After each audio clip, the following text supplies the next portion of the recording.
Pablito clavó un clavito, dijo. Vamos con el verdolaga. ¿Qué verdolaga me está diciendo? ¿Este verdolaga? ¿Vos decís que funciona?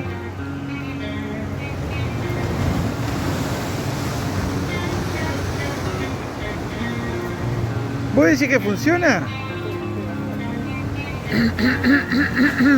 Tengo la garganta que me...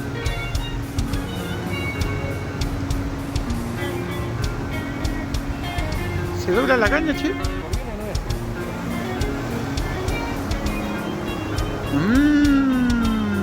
Está llevando para adentro eso, no sé si es corvina, O puede ser una corvina, ¿por qué no? Pero una corvina de esas de 4 kilos y pico. No sé, no parecía ningún momento. Ahora vamos a ver acá abajo.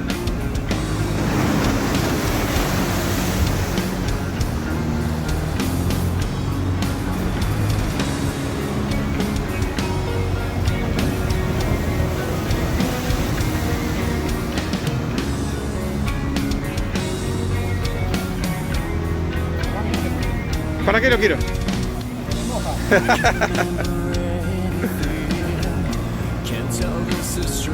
Bueno, la corvina que clavó Pablito. Él dice que no es corvina. Capaz que sí.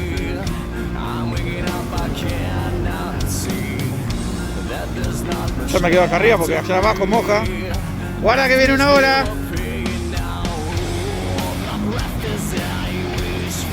Guarda que te moja.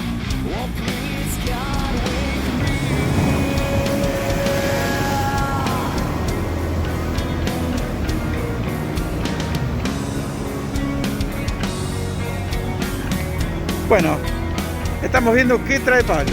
Algo trae. Ya el último tiro nos estábamos yendo. Yo saco una corvinita. Pablo sacó una raya. 2 rayas. Y una corvina. Se aplastó la corvina. Y le salieron aletas, boludo. Bueno. Rápido la devolución. Guarda la ola. Perfecto.